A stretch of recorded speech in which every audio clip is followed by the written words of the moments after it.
Acteur, metteur en scène, chef de troupe, Jean-Philippe Daguerre, Jean-Phi pour les intimes, auteur célébré et fêté au sens où chaque nouvelle pièce est un événement. Jean-Philippe Daguerre donc est une incontournable figure du théâtre contemporain, ancré dans le répertoire classique, mu par l'envie d'émouvoir. Il arrache les larmes des spectateurs, larmes de rire comme larmes d'émotion. Chaque semaine de ce mois de juillet, nous vous suivons dans votre carrière, votre histoire, vos envies. Jean-Philippe Daguerre, bonjour. Bonjour, merci pour cette épitaphe. Vous êtes poursuivi en Avignon, on va dire Jean-Phi. Vous êtes avec Marie-Caroline Morel, Jean-Luc Génère et Nadir Abaoui. Bonjour à tous les trois. Bonjour Christophe. Alors nous avons terminé notre précédente émission avec Le Voyage de Molière, qui était une pièce que vous avez coécrite avec Scotto. Vous vouliez revenir dessus, Marie-Caroline? Oui, et je voulais revenir dessus parce que justement pour ce système de troupe dans la troupe, donc en ayant parlé du Grenier de Babouchka, après du coup des classiques revisités, je trouvais que c'est une très belle transition pour revenir à vos pièces, à vous, entre Molière et de passer du classique à vos écritures. Et sur ce, je voulais dire que il y a un mix dans cet univers du Voyage de Molière qui est véritable entre le classique et dans ce que vous écrivez. Et du coup, pour revenir il y a un thème que j'ai le sentiment qu'il y a un thème qui vous est cher dans vos créations, qui serait l'héritage émotionnel, tout ce qui découle de ce qu'on a dans nos vies, dans nos histoires, et qu'on revient souvent justement à ces périodes historiques, donc au passé. Oui, alors moi j'aime bien au théâtre aller dans le passé parce que je trouve que parfois quand on a le nez dans l'actualité, dans la réalité, j'ai l'impression que je vois moins les choses que quand on va les chercher plus loin. C'est pour ça que j'aime bien voir les Molière en costume aussi. Je voyage un peu plus. Dans les classiques, on est sur un point de vue de costume en tout cas, pas forcément un jean et un t-shirt. Je respecte complètement ceux qui le font, mais moi je fais un petit peu ma cuisine comme j'aime en manger, donc je fais du théâtre comme j'aime faire à manger, quoi. Donc moi j'aime bien aller chercher dans le passé, j'aime bien chercher les questionnements de l'être humain dans les histoires passées. J'ai l'impression qu'on les aperçoit un peu mieux parce que finalement tout se renouvelle tout le temps, les guerres, l'amour, la puissance, enfin, on se rend compte que l'être humain finalement ça change pas tant que ça par rapport à nos questionnements philosophiques et émotionnels.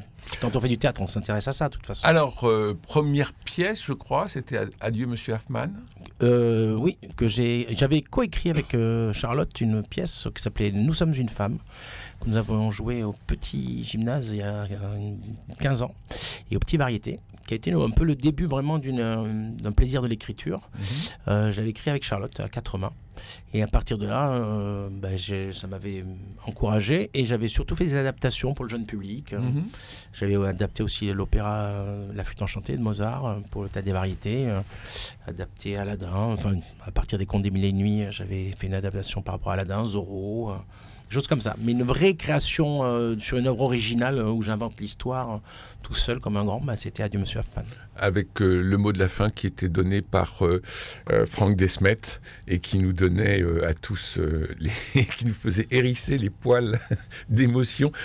Et la pièce va devenir un film avec Daniel Auteuil. Est devenu un film avec Daniel Auteuil et Sarah Giraudot. Je vous propose d'écouter la bande-annonce. Dans quelques jours, toi et les enfants, vous partirez. Ensuite, je vous rejoindrai en zone libre. Vous fermez la boutique?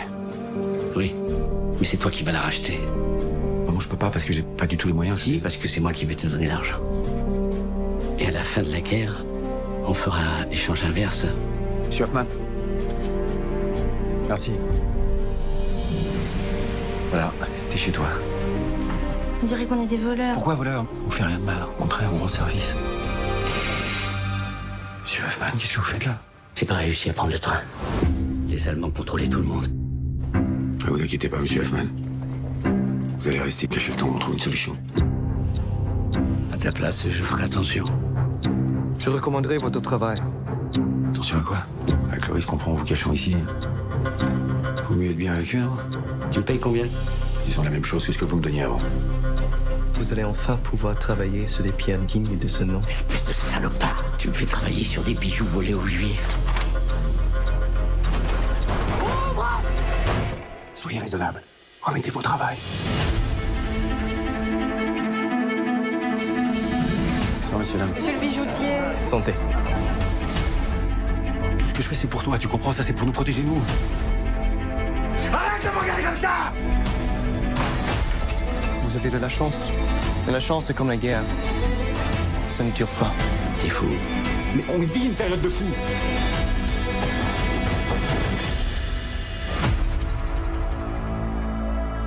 Vous n'auriez jamais dû lui proposer cette boutique. Avant, on n'avait rien, maintenant, il veut tout. Jean-Philippe Daguerre, pour un auteur, c'est toujours très émouvant d'assister à la création de sa pièce. Mais de voir sa pièce adaptée au cinéma, ça fait quoi? C'est bien.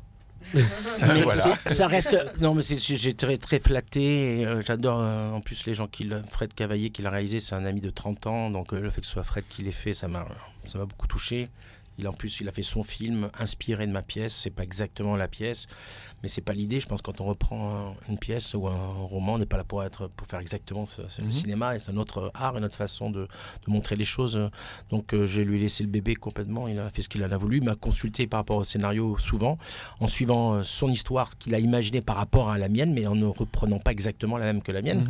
Et c'est vrai que ça m'a touché de voir le film. Mais voilà, je vais pas mentir. C'est dire que moi, je fais pas. Vous êtes pas retrouvé. Ah si, je me suis complètement retrouvé parce que je trouve qu'il a fait un film extrêmement travaillé avec des très bons comédiens, très bien filmé. Moi j'ai beaucoup aimé le film. Voilà. Alors la pièce est traduite? Oui, ah oui, dans plein de pays. Oui. Ouais. Dans le monde entier, enfin dans 20 et quelques pays, je crois. Elle a été jouée au Japon, je crois. Non, en Chine. En Chine, voilà. On a joué dans beaucoup. Ouais, même nous, on a fait un petit tour du monde avec Hoffman. On était traduit en anglais à chaque fois, mais on a joué aux États-Unis, au Canada, en Israël, en Chine, en Espagne, en Italie, au Liban. Et surtitré. Oui. Et par rapport au cinéma, je te dire une chose, c'est que moi je suis un fervent passionné de théâtre et j'en ai marre qu'on croit que le truc extraordinaire c'est d'être au cinéma. Le truc extraordinaire c'est qu'on ait joué la pièce 1000 fois pendant 6 ans avec une équipe de fous avec qui on s'est éclaté à la jouer dans le monde entier. Ça c'est extraordinaire. Un film c'est un film de plus et le film est très bon. Je dis ça parce que je trouve que j'en ai marre de ce complexe vis-à-vis du cinéma.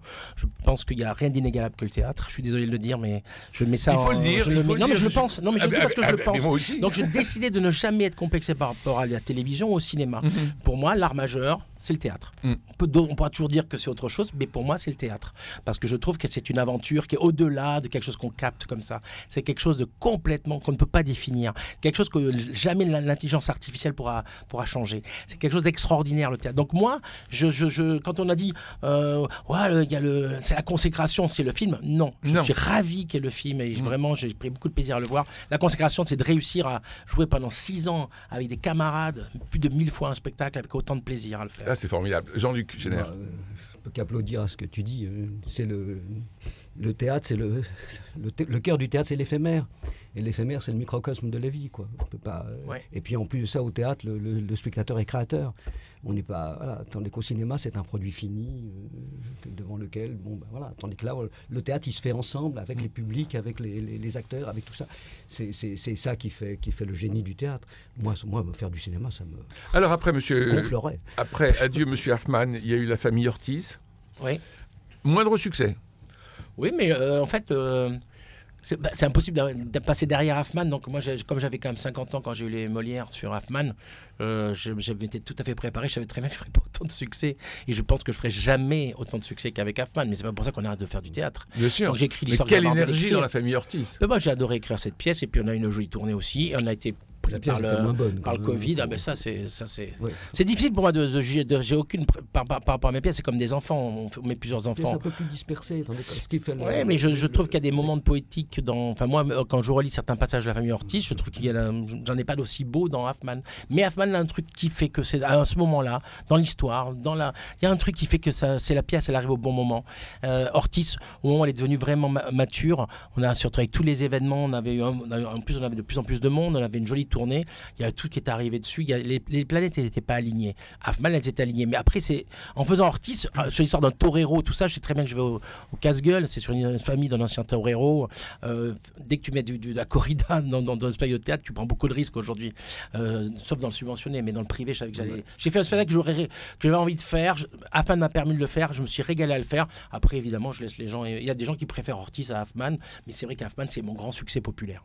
Mais parce qu'il y a une pièce qui était tendue, concentrée, et puis une pièce qui est détendue, qui est beaucoup moins théâtrale, beaucoup moins forte.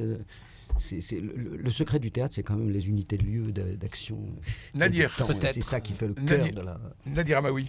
Alors, moi, j'ai découvert La Famille Ortiz avant Adieu Monsieur Hoffman. Adieu Monsieur Hoffman fonctionnait tellement qu'on ne pouvait même pas aller la voir, que ce soit à Paris comme à Avignon à l'époque. Et mon premier Avignon en 2019, l'une des premières pièces que j'ai vues, et la première pièce de Jean-Philippe, ça a été La Famille Ortiz. Moi, j'en suis ressorti touché parce que je n'avais pas à comparer à d'autres. Je faisais pas de comparatif avec Adieu Monsieur Hoffman parce que déjà il n'y a pas de comparatif à faire entre l'une et l'autre. Les thèmes et la manière dont c'est écrit et traité sont absolument pas les mêmes. Et moi je trouve qu'on peut plus facilement se retrouver ou se reconnaître sur une pièce comme La Famille Ortiz parce que là on est vraiment dans une atmosphère plus intime, plus familiale. On peut peut-être se reconnaître ou reconnaître quelqu'un de son entourage là-dedans plus que dans Adieu Monsieur Hoffman. Et la distribution qu'il y avait dessus, que ce soit Bernard Malaca, Isabelle de Botton, Stéphane Doche et Charlotte Matzneff, il y en avait d'autres, il y en avait deux autres. Mais la pièce, moi, je l'ai trouvée... Kamel Disquaire et Antoine Guéraud. Ouais, oui, c'était, voilà, il y avait déjà Kamel dedans. Et j'ai trouvé cette pièce très belle parce que on était touché par l'histoire de cette famille et aussi le talent qu'a Jean-Philippe. Donc là, on parlait d'Adieu Monsieur Hoffman et de La Famille Ortiz, on parlera des autres après. C'est qu'on voyage dans ces spectacles. Donc là, on voyage pendant l'occupation avec Hoffman. Là, on voyage dans le Bousquiat dans les années 90 avec La Famille Ortiz. On arrive à voyager par l'esprit, par le cœur avec ses pièces dans son écriture. Et c'est pour ça que moi, j'ai plus été touché par La Famille Ortiz que par Adieu Monsieur Hoffman, que j'ai trouvé tout aussi belle d'ailleurs. Marie-Caroline Morel.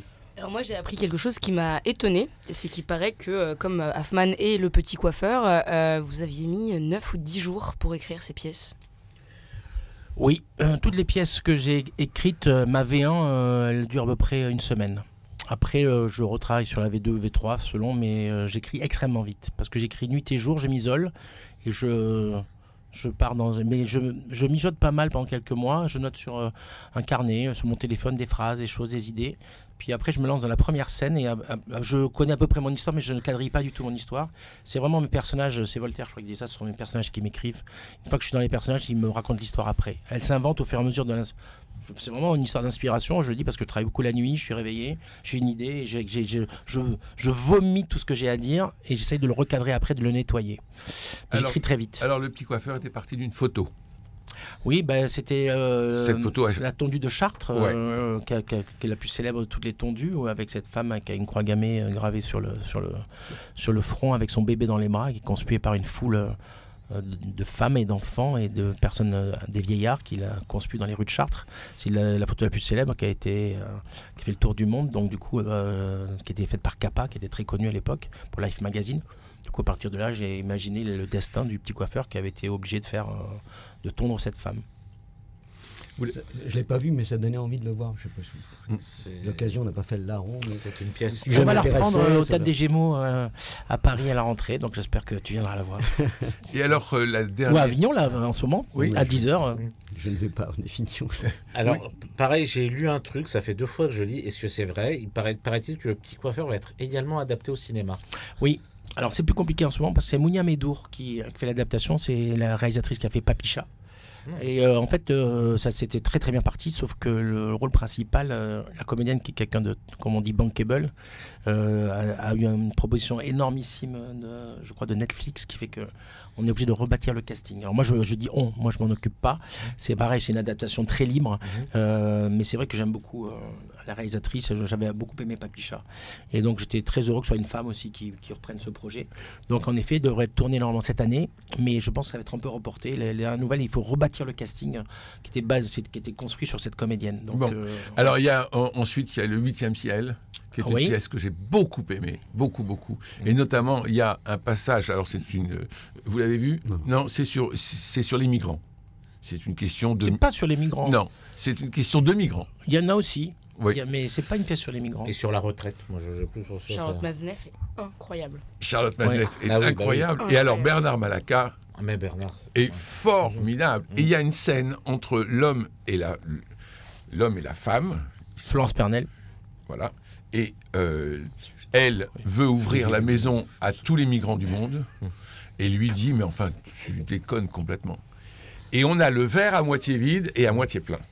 Et là, c'est sur le plan de l'écriture théâtrale, il y a une scène qui est totalement prodigieuse sur l'écriture, je vous l'ai dit, en sortant de la pièce. Ça, là, on est vraiment dans de l'orfèvrerie, et c'est une très très bonne pièce qui a été reprise au Théâtre La Bruyère. Oui, et qui est en très belle tournée. On a une très belle tournée à partir de septembre, jusqu'à début janvier. Et puis après, ça va être difficile parce que bon, c'est quand même une pièce où il y a notamment une tête d'affiche. Il y a Florence Pernel qui fait beaucoup de tournages, etc. Et puis bon, voilà, ça a été... c'était plus compliqué sur Paris. On est arrivé au moment où il y a eu les tristes événements. Donc c'était très dur à suivre longtemps sur une période difficile, sur un casting aussi important, sur un théâtre de 300 places. Donc c'est un spectacle qui n'a pas duré autant que j'aurais aimé qu'il dure. Mais moi c'est vrai que je suis... voilà, on aime toujours sa dernière pièce plus que les autres parce qu'on a tellement envie de penser qu'on n'a pas encore perdu la main pour faire du théâtre. Donc du coup, j'aime beaucoup le 8e ciel, c'est mon dernier bébé. Enfin mon dernier bébé, c'est du charbon dans les veines. Mais alors on va en parler. On a toujours envie que le dernier, on se dise pas, qu'on nous parle pas sans arrêt de Adieu Monsieur Hoffmann, c'est bien sûr. Mais il n'en demeure pas moins que j'ai mis mon mouchoir sur le... Voilà, j'ai fait un tube avec Hoffmann que j'apprécie et je remercie le ciel de m'avoir permis de le faire. Mais j'essaie de jamais... C'est comme un enfant, je veux dire, quand on fait des pièces, on a 4 enfants, il y en a certains qui font une plus grande carrière que d'autres, c'est pas pour ça qu'on les aime pas tous les 4, quoi. Donc moi je fonctionne comme ça avec mes pièces. Et s'il y avait possibilité au 8e ciel de revenir à Paris, peut-être dans un théâtre avec un petit peu moins gros qu'au Théâtre La Bruyère, ça serait forcément... Ah oui, parce que les acteurs adorent la jouer. On l'a joué encore là, on a fait un tabac au Festival de Tomblaine où ils ont vendu 100 places en plus.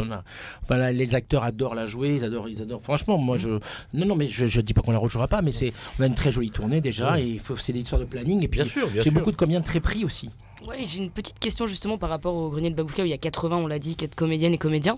Est-ce que quand vous écrivez, vous pensez à vos comédiens de votre troupe, grosse troupe aujourd'hui ou Oui, mais alors au début, c'est vrai que je les emploie tellement dans d'autres spectacles que c'est pas si simple de les faire venir. Quand vous avez un comédien comme Stéphane Dauch qui joue dans 4 pièces, c'est difficile de trouver un rôle dans la dernière que j'écris. J'essaie mais voilà, mais je peux pas employer les 80 non plus dans mes pièces contemporaines. Mais j'ai une règle que je me suis donnée toujours dans toutes mes pièces. Dans chaque classique que je monte, je mets toujours au moins une personne extérieure pour qu'on ne soit pas sclérosé, être toujours avec les mêmes. Donc je fais en sorte qu'il y ait au moins une personne depuis ça fait déjà 6 ans, il y a toujours une personne qui vient de l'extérieur dans nos pièces, pour l'histoire de redonner un petit peu de rencontrer, ça fait du bien aux comédiens, et puis ça fait du neuf quoi, dans l'équipe. Et pareil sur mes contemporains, il y a toujours au moins une personne du Grenier de Babouchka, parce que c'est vrai que le Grenier de Babouchka, ce sont ces gens-là qui ont fait que j'ai eu du succès. On en a tellement chié ensemble, mais chier, c'était très dur, mais c'était super, c'est comme ça.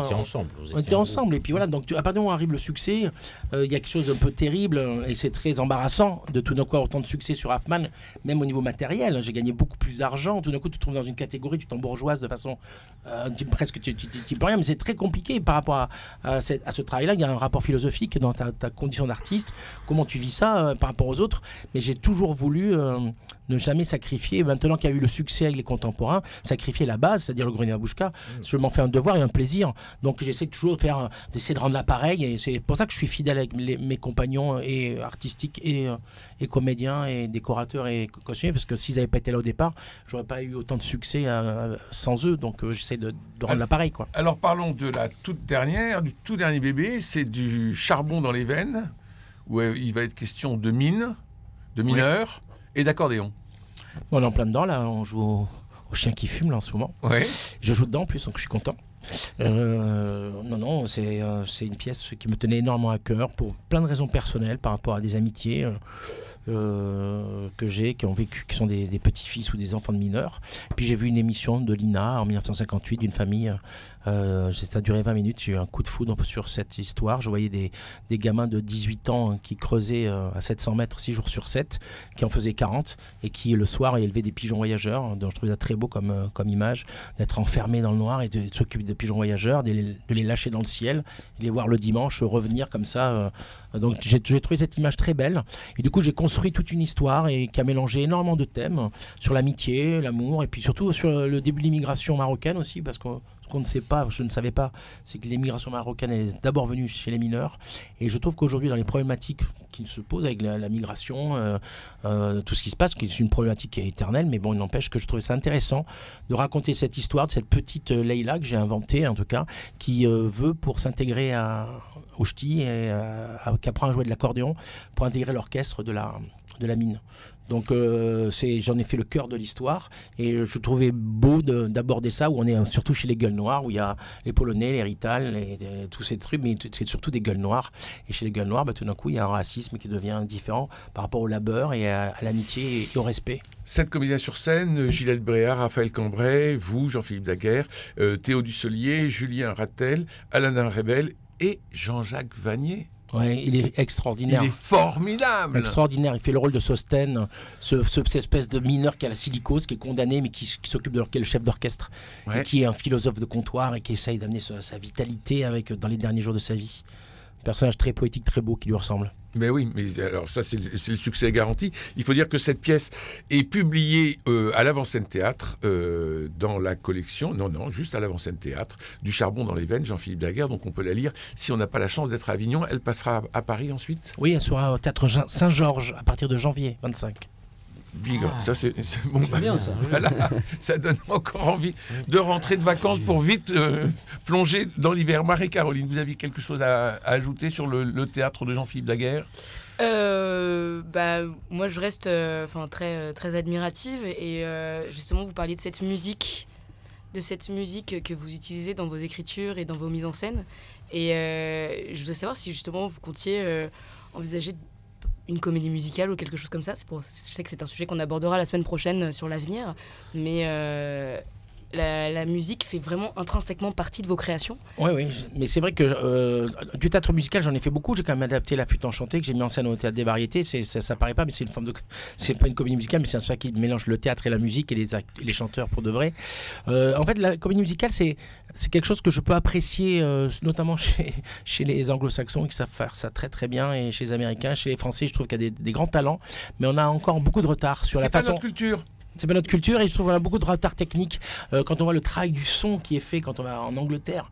Rien que la qualité du son, la proximité des voix, quand ils parlent, on sent qu'il y a une utilisation des HF. Chose qu'il n'y a pas à Paris. Non, pas à Paris. Et du coup, il y a des grands artistes français, mais pour l'instant, je trouve qu'on a. C'est comme le sitcom. Ben, les Américains et les Anglais font mieux ça que nous. Nous, on fait des meilleurs fromages, on fait des meilleurs vins. On fait je pense qu'on n'a aucun complexe à avoir sur le théâtre classique. Et nous avons l'opérette.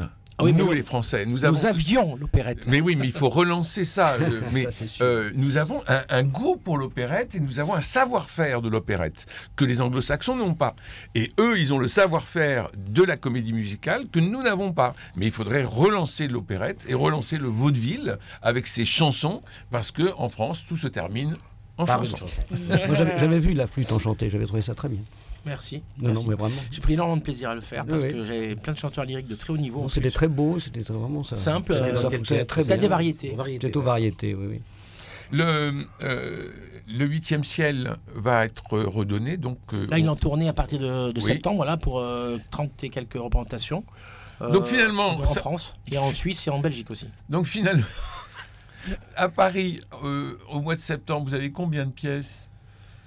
À partir de septembre, sur la saison, je vais avoir 14 pièces qui vont être jouées et dans France et à Paris. En comptant celle du grenier. Évidemment.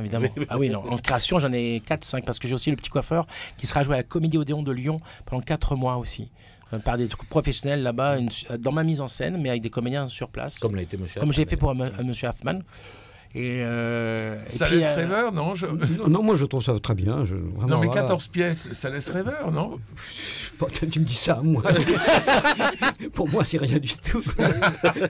Non, vraiment, alors là... Je peux en faire plus. Hein. Parce que vous en avez combien dans votre théâtre, vous Qui met en scène et qui joue, précise bien. Oui, franchement, il doit y en avoir à peu près le même nombre. Oui. Entre les mises en scène, les pièces où je joue, oui, à peu près, oui. Non, ouais. Bon, nous avons quand même 2 bêtes de scène dans ce studio. Mais la passion fait que voilà, c'est pas. Et puis quand on fait des choses bien, autant les faire partager, quoi. C'est très bien. C'est exactement ça. La question de base, Jean-Philippe Daguerre, qu'est-ce qui vous donne envie d'écrire ? C'est une continuité par rapport à un parcours de vie, par rapport au théâtre. J'ai découvert en tant que comédien. Après, je suis allé vers la mise en scène. Je n'avais pas du tout prévu d'être metteur en scène. C'est un appel, hein. C'est à plus d'un coup, tu arrives à un âge et tu dis qu'est-ce que je peux donner encore plus, qu'est-ce qui peut encore me surprendre, quoi. J'ai fait la création lumière de beaucoup de mes spectacles aussi. Je me suis intéressé à tous les postes. Et du coup, l'écriture, c'est venu. C'est vraiment l'écriture classique qui m'a influencé. Et c'est vrai que quand j'écris, je suis très influencé par le rythme du théâtre classique. Si je peux répondre pour toi, parce que tu as donné la réponse tout à l'heure, c'est-à-dire que tu t'isoles pour écrire. Et c'est un métier où on a besoin, à la fois quand on fait la mise en scène, on est avec les autres, on est tout le temps avec les autres, tout le temps. Et le fait de pouvoir être seul, c'est un équilibre de vie qui est absolument nécessaire. Ça sera la conclusion. Merci Jean-Philippe Daguerre, merci Marie-Caroline Morel, Nadir et Jean-Luc. Grand merci à Cédric Cobat pour la réalisation, François Dieudonné, Philippe Malpêche, Camille Meyer et Faustine Clary pour la réussite technique de cet entretien. Nous nous retrouverons la semaine prochaine pour la suite et fin de ce feuilleton. Prenez soin de vous et des autres, je vous embrasse.